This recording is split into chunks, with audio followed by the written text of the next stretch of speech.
안녕하세요. You've just finished studying Korean alphabets, so it's time to study Korean grammar or Korean conversations. So before you study the real Korean language, I'd like to show you some characteristics of Korean language. So if you know this, it'll be quite helpful, I guess. When the foreigners first came to Korea, it was around 1,000 years ago. They asked the name of our land. They asked what is name of this country, and our ancient Korean people. Korea has around 5,000 years history. So about 1,000 years ago, the one of we also have kingdom. So about 1,000 years ago, the name of our kingdom, of course, old kingdom, was Goryeo. Goryeo. Goryeo was the name of our old kingdom.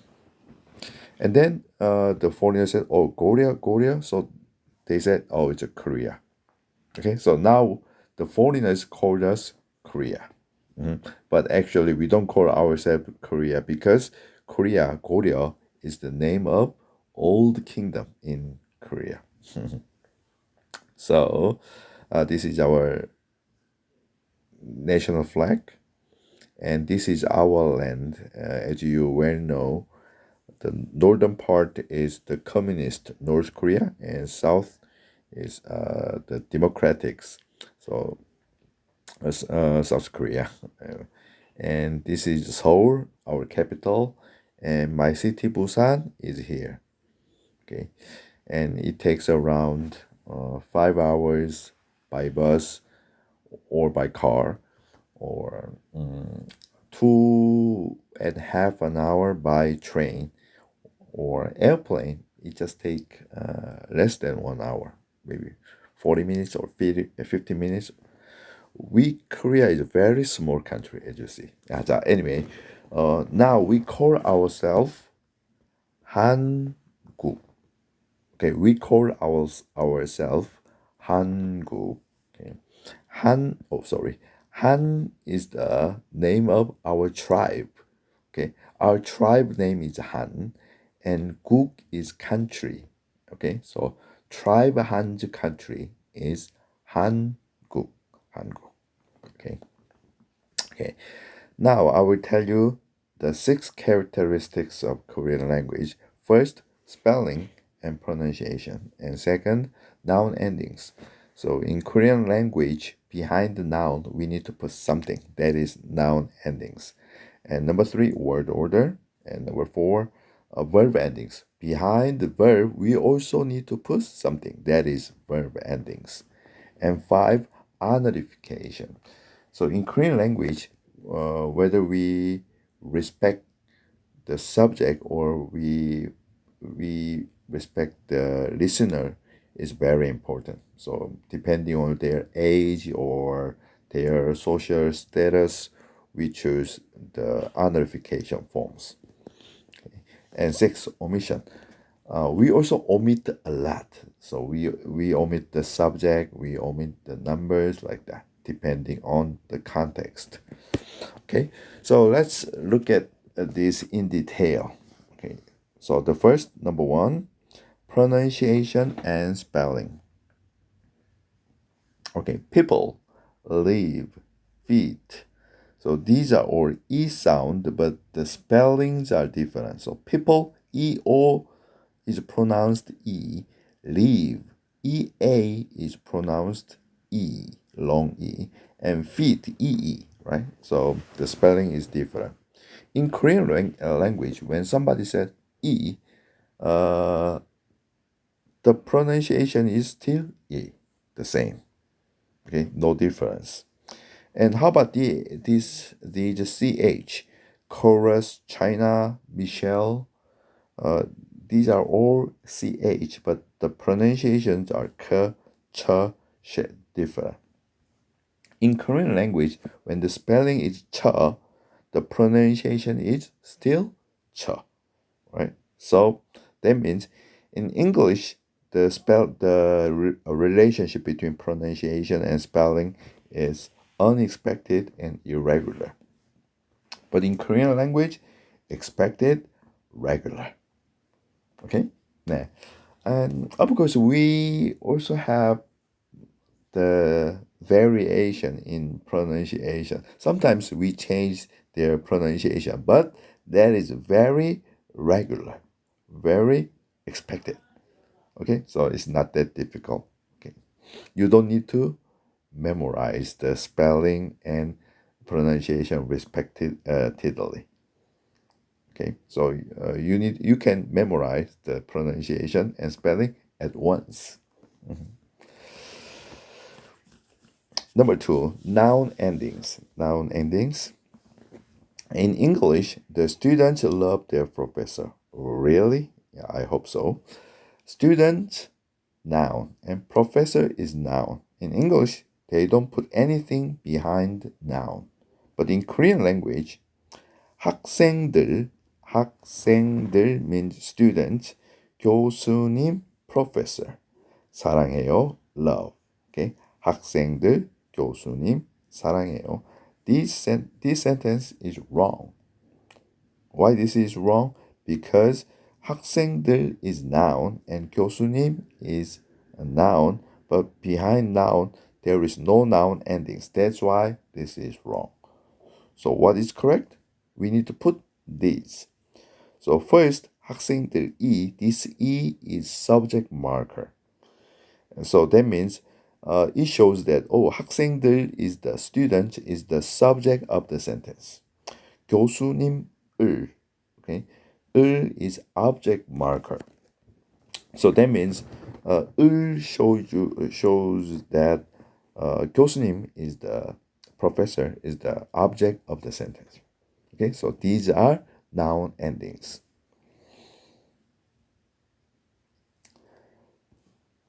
Okay, 한국. So what is 한국?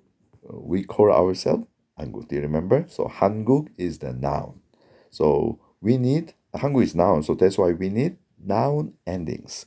So when we put e, this e is, do you remember subject marker. So when 한국, Korea is the subject of the sentence, we put e.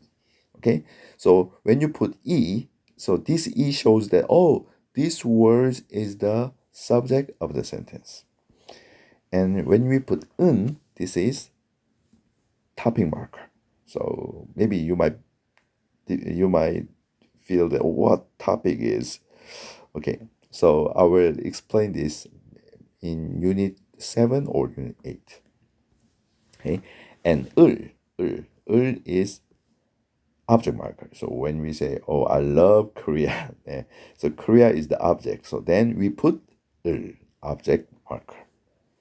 Okay, and 에서, 한국에서 is in Korea, 한국에서. And 한국으로 is to Korea. So we call these three, subject marker, object marker, topic marker, these are case markers. And in Korea, to Korea, these are postposition. So in noun endings, there are two types of noun endings. First, case markers, and second, postposition. Okay. So anyway, the noun ending shows the function of the noun. So if it is subject, we put subject marker. If that is topic marker. If the noun is object, we put object marker. Okay. So in Korean language, noun must end with noun endings. Every noun must end with noun endings. And next, third, word order. In English, the word order, word sequence is subject, verb, object, and place adverb, time adverb. So I, subject, verb, bought a t-shirt, object. I bought a t-shirt, SVO. And behind SVO, they put place adverb at the store and time adverb yesterday. Okay, in Korean language, when we translate this sentence into Korean, subject 저는 same, right? The subject same. What will be the next? Okay, verb, object, place adverb, time adverb. We put time adverb first. So yesterday, 어제. How about number two? Place adverb. At the store in Korean language, 가게에서. And object, t-shirts, t-shirts를. And verb, bought, so 샀어요. Okay. As you see, the position of the subject is the same, but except for the subject, every part is opposite. Okay, and especially Korean is subject, object first, subject, object, verb, SOV language. When changing the position of nouns, a student killed a dog, or a dog killed. Oh no, sorry. This the second a dog is not a dog. A dog killed a student. Okay, a dog killed a student. I need to change this. So in the first sentence, who is the killer? A student. Who is the victim? A dog. How about in the second sentence? Who is the killer? A dog. Who is the victim? Uh, a student, right? A student. So in English, when they change the position of the nouns, the meaning changes. But in Korean language, let's look at this. 학생이, 학생, student. 이 means subject marker. So 학생 is the subject. And 개를, 개, a dog. Okay? 를, object marker. So 개를 죽였어요. So who is the killer? 학생. And who is the victim? 개, a dog. How about when you change the position? 개를, 개, a dog. And 학생, student. And 죽였어요. 개를 학생이 죽였어요. The second sentence, 개를 학생이 죽였어요. The meaning changes or still the same? So in Korean language, when we change the position of noun, the meaning is still the same. Why? In the second sentence, what is the subject? 학생, student is still the subject. Why? Because behind 학생, behind the student, there is subject marker. Okay, I mean this one, subject marker here, and 개를, 개 is a dog, and there is an object marker. Okay, so even though they change the position, the subject and object is still the same, right? So thanks to the what? Thanks to the noun endings, word order is not so important. So even though they change the word order, the subject is still the subject and object is still the object. Okay. Let's look at some more about the changing of the position. So in English, they can. I bought a T-shirt at the store. They can put the adverb to the front. So for example, yesterday I bought a T-shirt at the store. This is possible. And at the store is another adverb. So they. Oh, sorry. In Korean also 어제 저는 가게에서 티셔츠를 샀어요. And at the store, they can put at the store to the front. I bought a T-shirt yesterday. So in English, they can put adverb in front of the sentence. In Korean language, also is the same. And in Korean language, we can mix their schedule. Not schedule. Mix their word order like this. Yeah, they can mix everything. No problem, because even though we change the position, subject, because there is a subject marker, object marker, or topic marker, so we can the function of the noun doesn't change. So that's why we can mix the word order in Korean language. Okay, but one thing, there is a one thing that doesn't change the position. Can you see that? That is the verb. Okay, So for the verb, always at the end of the sentence. Okay. So verb must be at the end of the sentence. But except for the verb, every part, so whether it is adjective or noun or adverb, their position can be changed in Korean language. Number four, verb endings. So behind the verb, we also need to put something. Okay. So in English, do, makes, they are the root verb. So when they put es or ed, that is tense, right? Does, present tense, mixed, past tense. In Korean language, 석, 석다 means mix.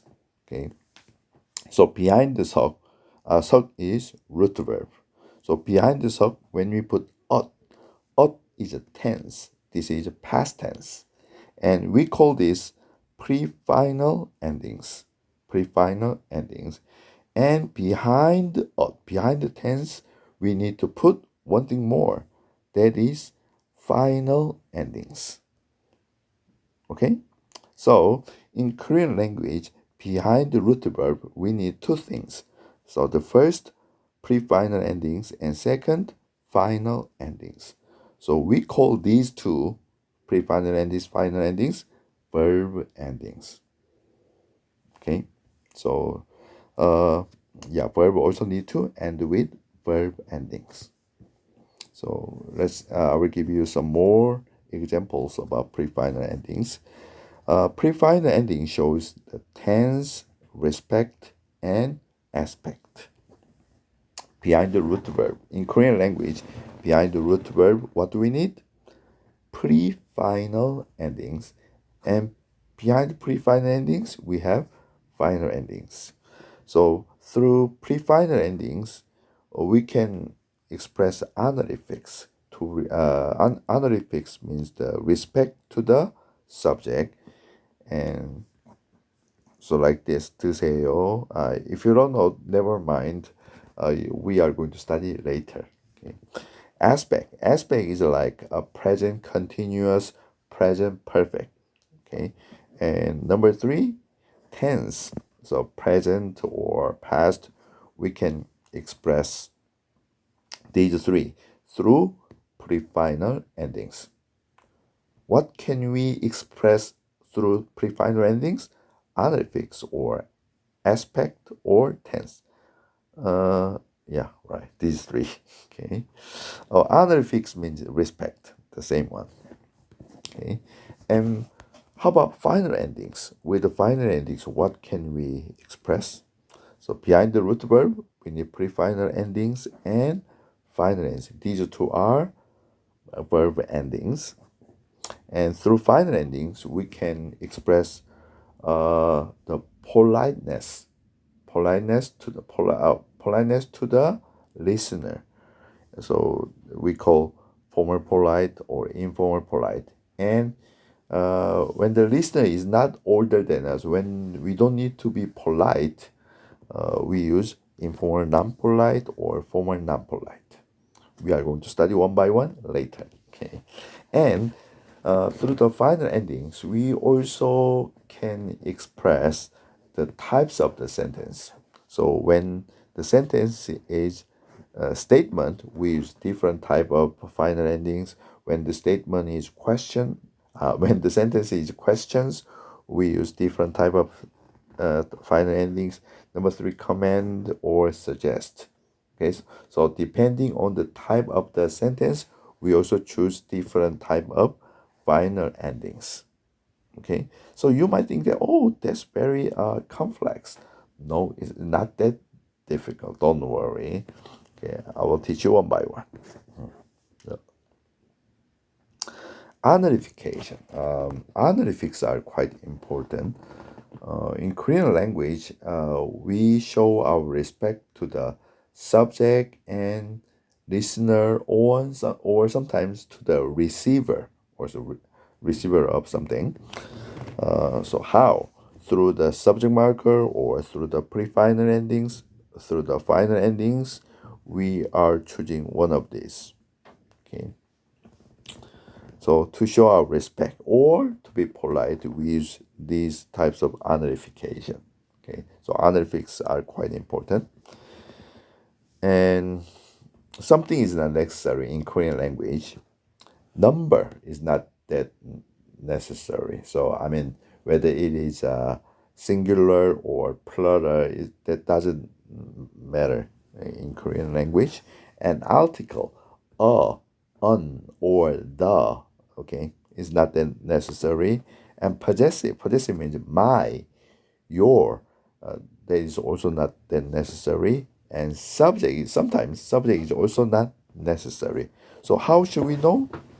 Through the context. Through the context, we will notice, we will see that whether it is singular or plural, or whether we need article there, or whether we need possessive or subject. Okay, so for example, I am student. In Korean language, we don't say I am student. So even though we say I am student, we still know that the student is singular because the subject is I. Okay, so we don't need in Korean language we don't need to say a there. And I met mother on the street. We don't say I met my mother. My can be omitted in Korean language. Why? Because when they don't mention about whose mother it is, the mother is my mother because the subject is I. Okay? If I meet your mother, maybe I will say I met your mother on the street. But when I just said I met mother, that means my mother. Okay, in Korean language. And when the answer is who is he? Who is he? And the answer, we don't say he. We just say is my friend. Okay, without saying he. Okay, because we already talk about he. So in the conversation, we already know we are talking about he. So he is the subject. So we can omit. So these are context. Through the context, we will see the number, article, or possessives and subject.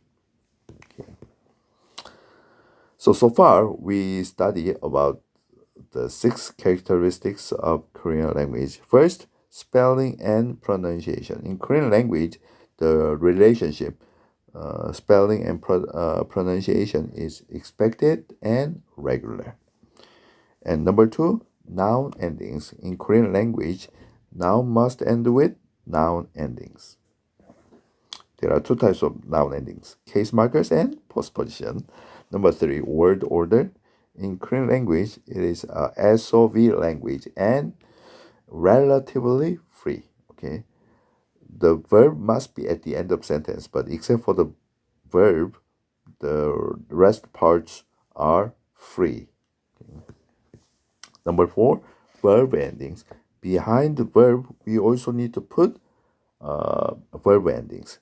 There are 2 types of verb endings, prefinal endings and final endings. Number 5, honorification. So we love to show our respect.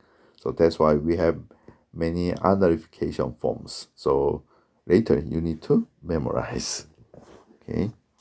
So to show our respect and politeness. Number 6, omission. We omit a lot by the context.